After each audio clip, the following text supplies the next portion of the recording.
Maraming salamat sa lahat ng sumusubaybay. Please subscribe and follow my YouTube and Facebook channel, Pilipino Novel. Maraming salamat po.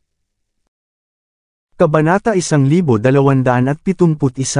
Naturally, alam ni Mandy Zimmer na nandoon at hindi na kailangang makipag-usap sa negosyo kung nagbago siya ng isip niya. Si Charlie Gibbs at ang iba pa ay nagpakawala ng malawak na ngiti kung manalo sila. Lahat ay ayon sa kanilang plano. Naramdaman nilang nasisiyahan. Nang gabing iyon, mag-film sila ng pelikulang pinagbibidahan ni Mandy sa kanyang sarili.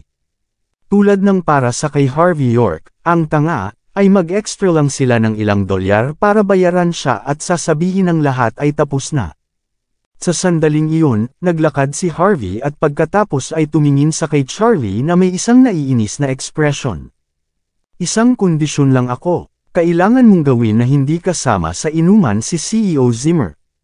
Kung hindi, wala kang karapatang uminom kasama niya, at aalis na kami dito. Sige na, hayaan natin ito. Si Charlie at ang iba pa ay hindi na makapaghintay. Isang tao lang si Harvey, kaya paano kung makaiinom siya ng 1,000 baso? Mayroon silang 10 kalalakihan. Tama, dahil umiinom kami, ang iba pang mga tao ay hindi maaaring narito. Hindi namin nais ang sinumang iba pa ang umiinom para sa bawat isa ngayon. Sinulyapan ni Charlie ang mga mas mataas na ops at ngumiti. Iyon ang mga panuntunan sa pag-iinom. Ito ay isang makatwirang kahilingan. At kung hindi niya pinilit ang iba na mapaalis, paano niya magagawang posibleng mapahirapan si Mandy? Ikaw, ang lahat ng mga mas mataas na ops mula sa Regency Enterprise ay galit na tumitig sa kay Harvey. Lahat ng ito dahil sa kay Harvey na gumawa ng gulo na ito.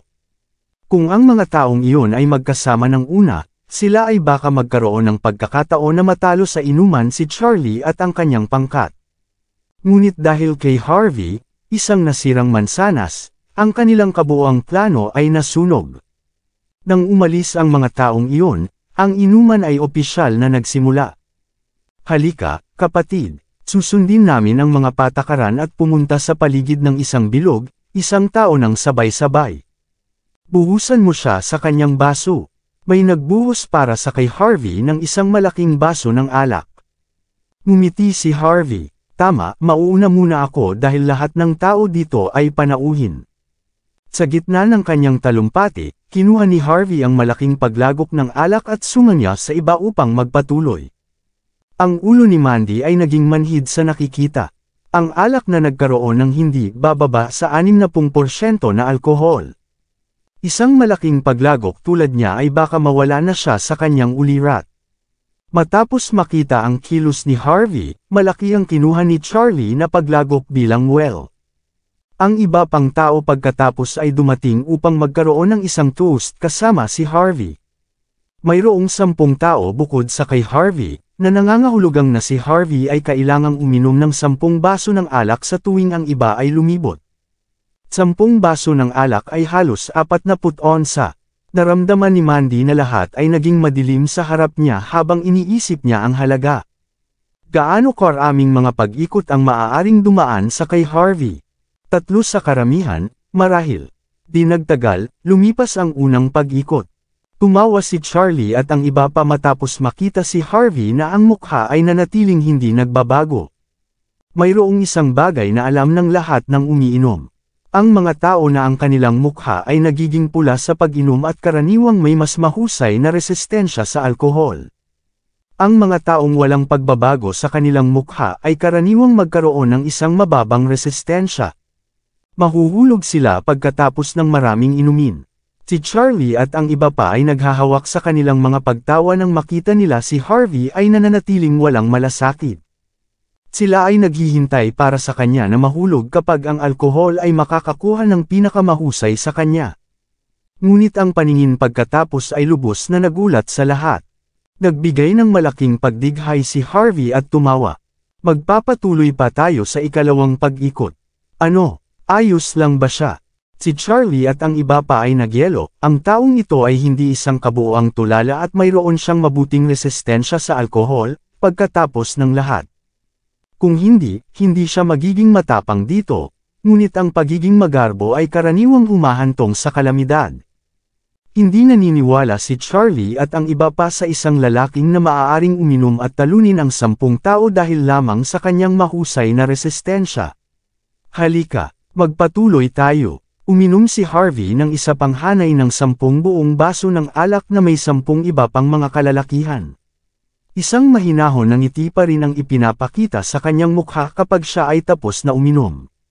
Nabigla si Charlie at ang iba pa, paanong napakahusay ng taong ito. Halika, isa pang pag-ikot. Lumipas ang mga pag-ikot. Sa wakas, nakainom na si Charlie Gibbs at ang iba pa ng 40 onsa ng alak. Pero mas hindi naging kasiraan ng loob si Harvey York. Uminom siya ng hindi bababa sa 400 onsa lamang. Ngunit ang kanyang mukha ay walang malasakit na parang mayroong walang mali sa kanya. Hindi lamang ang nakikita ay nakapagpatakot kay Charlie, kundi pati na rin natakot si Mandy. Ang ekspresyon niya ay kakilakilabot sa sandaling ito. Akala niya ay namumula siya, ngunit siya talaga ay may kakayahan dito. Si Charlie at ang iba pa ay uminom ng yogurt kanina upang dagdagan ang kanilang resistensya sa alkohol. Ngunit nakaramdam pa rin sila ng kakilakilabot pagkatapos uminom ng 40 onsa ng alak. Lahat, pinipigilan niyo ba? Magpatuloy pa tayo para sa ilang higit pang mga pag-ikot. Sinabi ni Harvey habang nakangiti, pagkatapos ay hiniling sa waiter na magdala ng mas malakas na alak. Si Charlie at ang iba pa ay halos hindi na mahawakan pa ang kanilang pantog matapos makita ang tanawin. Ngunit hindi sila naniniwala, naramdaman nila na si Harvey ay hindi na maaaring hawakan pa. Di nagtagal, ang alak na may hanggang 60% ng alkohol ay lumibot sa mesa para sa isa pang 10 pag-ikot. Ngunit mukhang maayos pa rin si Harvey. Tumingin siya ng sobrang mahinahon na parang umiinom lang siya ng tubig. Si Charlie at ang iba pa ay halos hindi na mahawakan ang kanilang sarili hanggang sa puntong ito. Kahit na matino pa sila, ang kanilang mga tiyan ay nanginginig na parang malapit na silang masunog. Kasabay ng kilos ng kamay ni Harvey, ang waiter ay inilabas ang inumin ng buhay na nagmula sa Fighting Tribe. Ang alak na ito ay may halos 77% ng alkohol, ang uri na maaaring sindihan sa apoy. Si Charlie at ang iba pa ang kanilang mga ekspresyon ay galit na nagbago pagkatapos makita ang tanawin. Nasaan ang taong ito ipinanganak? Nakakabaliw ang kanyang resistensya. Ibinuhos ni Harvey ang alak habang nakangiti. CEO Gibbs, magtatag tayo ng ilang mga bagong patakaran dito. Walang pinapayagan na samuka o kumuha ng mga pahinga sa banyo. Si Charlie at ang iba pa ang mga ulo ay naging manhid pagkatapos sa pakikinig sa mga salitang iyon. Hindi nila nais na sumang-ayon sa mga bagong patakaran, ngunit ang kahilingan ni Harvey ay bahagi din ng mga patakaran sa inuman. Dahil nakikipagkompetensya na sila ay tiyak na hindi tatanggi. Nagsimula ulit ang isang bagong pag-ikot, kalmado pa rin si Harvey. Umiinom ng alak na parang ito ay tubig. Noong siya ay nasa digmaan pabalik noon, may oras na kapag pinutol ng kaaway ang mga daluyan ng tubig. Nakaligtas lamang si Harvey sa pag-inom sa mga alak sa buong proseso. Matapos ang karanasan na iyon, ang alak ay tubig na lamang sa kanya. Ang ekspresyon ni Harvey ay walang malasakit, ngunit si Charlie at ang iba pa ay hindi na makayanan ang pakiramdam ng mas mahaba. Nakakatakot ang inumin ng buhay. Isang solong lagok lang ay nakasusunog na ng tiyan. Sa kabilang banda, nag-aaway na sila laban sa kanilang mga instincts na samuka at tumungo sa banyo. Ang yogurt na ininom nila ng una ay walang gamit o anuman sa sandaling ito. Ang kanilang mga tiyan ay lumilindol na walang katapusan. Ngunit sa sandaling sila ay samuka, matatalo sila. Si Charlie at ang iba pa ay tumingin kay Harvey na parang siya ang Diyos ng alkohol. Ano ang ibig sabihin ng manatiling matino pagkatapos ng 1,000 baso? Ito na, uminom na siya ng ganito, ngunit nakatingin pa rin siya ng masarap. Nakakatakot siya. Halika, ang isa pang toast para sa mga boss na naruroon, kukunin kong magsimula. Ngumiti si Harvey kay Charlie at sa iba pa at nilagok ang 10 buong baso ng inumin ng buhay sa isang solong kilos. Lahat, mangyaring, hayaan mo akong magpahinga. Magpapahinga na kami. Nakaramdam na si Charlie ng labis na kakilakilabot sa sandaling ito. Siya ay hindi maglakas loob na gumalaw ng isang solong pulgada. Natatakot siya na baka hindi niya makontrol ang kanyang bituka dahil dito, tumawa si Harvey. Hindi mo may angat ang iyong baso. Hayaan mo akong tulungan ka. Ngumiti si Harvey habang nag-aangat ng isang baso ng alak at ibinuhos ito sa bibig ni Charlie habang pinilit itong buksan. Blarg! Hindi na ito mahawakan ni Charlie. Nagsusuka na siya sa lahat ng lugar. Bumagsak ang kanyang kamalayan. Hindi rin niya magawang kontrolin ang kanyang pantog. Natakot si Mandy Zimmer sa kwarto. Ang tanawin ay lubos na kasuklam-suklam. Si Charlie Gibbs ay natulala. Ito ang una sa kanyang oras na nakakaranas ng isang bagay na nakakahiya. Lahat, hayaan niyo akong tulungan kayo. Ngumiti si Harvey York habang nakatingin sa iba. Paano niya hindi makita ang kasamaan ng mga taong iyon ang kanilang hangarin? Hindi lang niya sila binigyan ng oras upang yumapekto at ibuhos ang alak mismo sa kanilang mga bibig. Blarg! Di nagtagal, ang mga taong iyon ay wala ng kontrol sa kanilang bituka. CEO Charlie, nagsisimula pa lang tayo. Paano naman ang isa pang pag-ikot? Ngumiti si Harvey habang dinadala ang inumin ng buhay kay Charlie. Si Charlie ay lumiligid na sa lupa, puno ng sakit at kawalan ng pag-asa. Tinagilid niya ang kanyang ulo para lamang tumingin kay Harvey habang nagpapakita ng isang hindi kapani-paniwalang ekspresyon. Tao ba siya? Hindi masira ang loob nito. Hindi lang siya lasing. Hindi ko na ito magagawa. Umiling-iling si Charlie habang nanginginig sa takot. Hindi maganda iyon. Ayon sa ating pakikitungo, mayroon tayo upang husayin ang isang puntos dito. Nakangiti si Harvey, pirmahan ang kontrata. Lahat ayon sa iyong mga termino. Nanginginig si Charlie nang walang katapusan. Paano siya hindi natandaan ang mga order ni Todd Jean sa puntong ito? Sa kanyang isipan, alam lamang niya na kung patuloy siyang umiinom, tapos na siya. Natapos lang. Gumapang si Charlie at nilagdaan ang kontrata. Mayroon siya na nakakuha lamang ng 5% ng shares dahil sa kay Harvey. Ang kaunting shares na ito ay tiyak na hindi makakaapekto sa kontrol ng Regency Enterprise. Si Charlie at ang iba pa ay literal na dumating upang magbigay ng pera sa oras na ito. Matapos ang casual na pagpirma ng kontrata, si Harvey ay lumingon at iniwan ang kwarto. Tayo na, mahal. Mayroon na tayong kontrata. Ngumiti si Harvey. Laking gulat ni Mandy matapos makita ang kontrata sa kamay ni Harvey. Naramdaman niya na si Harvey ay napuno ng ilaw sa sandaling ito. Siya ay kahanga-hangang. Ang kanyang sariling asawa ay talagang nakuha ang kontrata sa pamamagitan lamang ng pakikipag-inuman. 5% shares para sa $150 milyong na cash. Hindi mahalaga kung paano nakita ito ng sinuman, ang negosyo ay maituturing na kumikita. Patuloy na tinitingnan ni Mandy si Harvey sa sobrang pagkabigla at kahit na matapos silang lumabas sa labas. Darling, paano ka makakainom ng sobra at mukhang nasasarapan? Ngumiti si Harvey. Gusto niyang sabihin ang isang bagay, ngunit ang kanyang katawan ay nakasandal patungo sa mga braso ni Mandy. Ano ang nangyayari sa iyo, mahal? Ano ang mali? Nabigla si Mandy. Natatakot siya na may isang bagay na mangyayari kay Harvey. Napagtanto niya kung gaano karami ang kanyang ininom. Baka mamatay pa siya dahil sa kung gaano siya uminom. Ang mga malamig na pawis ay tumulo sa kanyang katawan kapag naisip niya ang tungkol dito. Naramdaman ni Mandy sa sandaling ito.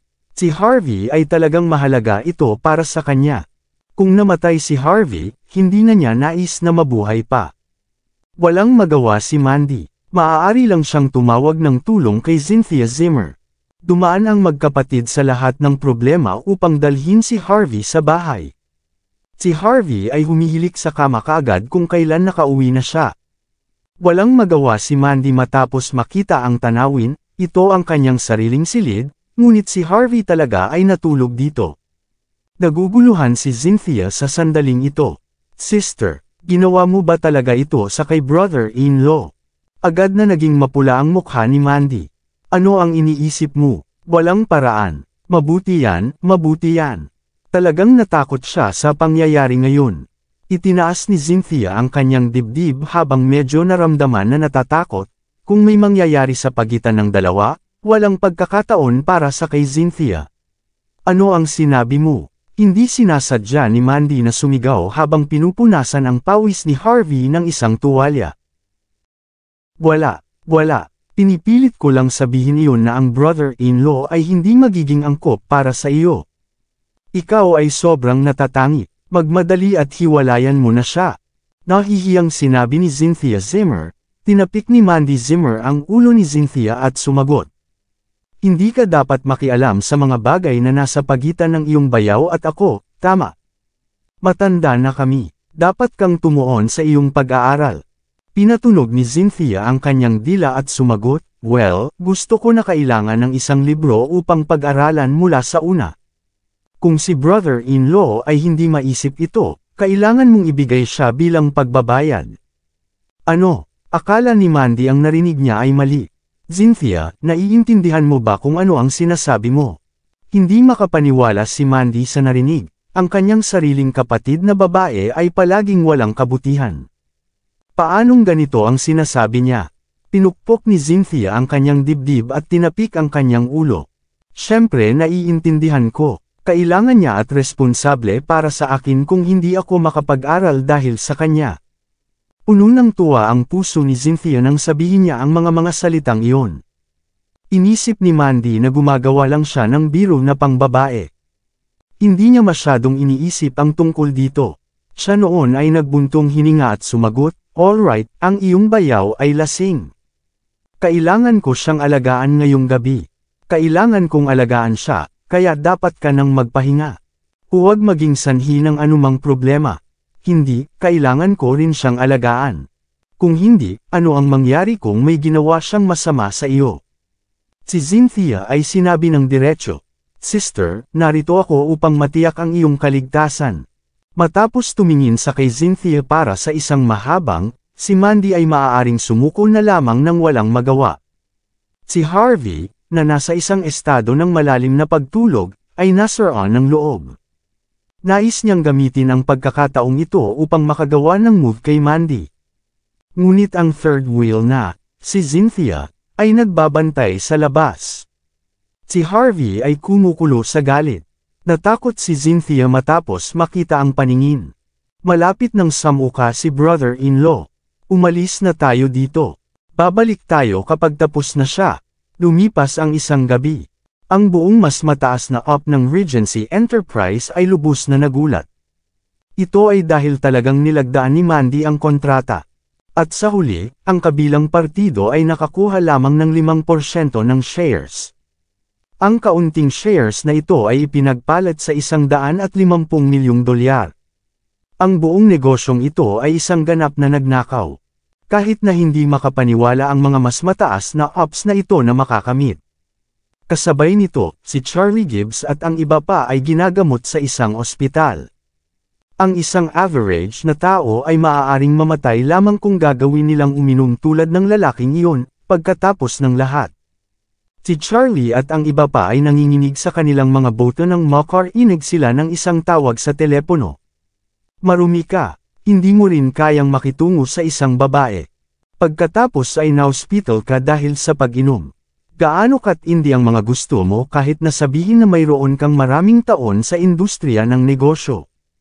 Lahat kayo ay walang mga silbi. Bawat isa sa inyo, tumalon si Todd Jean sa galit sa kabilang panig ng telepono. Si Charlie at ang iba pa ay maaaring manginig na lamang ng walang katapusan. Hindi nila alam na makakatagpo sila ng isang taong baliw tulad ni Harvey. Ito ang kanilang unang pagkakataon na nakatagpo ng isang katulad niya na parang Diyos ng alkohol. Lumayas ka rito, walang silbi ka. Kung nakikita ko ang alinman sa inyo sa susunod, papatayin ko ang bawat isa sa inyo. Pupunta ako doon sa hapon. Hahawakan ko ito sa aking sarili. Ang tono ni Todd ay kasing lamig ng yelo, kahit na nabigo si Charlie at ang iba pa, ginawa niya na walang balak na sumuko. Hindi siya kailanman susuko. Hindi hanggang si Harvey at Mandy ay mamatay. Ang pamilyang Jean mula sa Mordo ay may isa pang layunin bukod dito. Nais nilang kontrolin ang Regency Enterprise, sa kanilang mga mata, ang paglipat na ito ay isang mahalagang springboard.